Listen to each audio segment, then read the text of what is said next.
ito ay rated SPG. Striktong patnubay at gabay ng magulang ang kailangan. Maaaring may masiselang tema, lengguwahe, karahasan, sexual, horror o droga na hindi angkop sa mga... Tahimik ang paligid ng Lireo habang abala ang mga sangre sa pagpapatatag ng kanilang kaharian.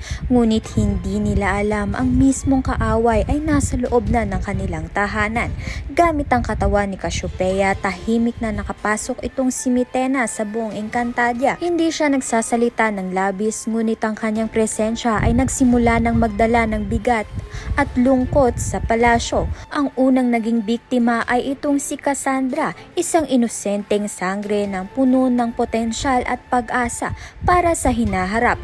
Walang awa siyang pinaslang ni Mitena sa isang iglap ng pagtataksil, isang madugong babala na nagsilbing hudyat ng paparating na kaguluhan. Samantala sa kagubatan ng Lireo, nararamdaman ni Cassiopeia sa kanyang hiwalay na anyo o espiritu ang dahang-dahang pagkawasak ng kanyang katauhan.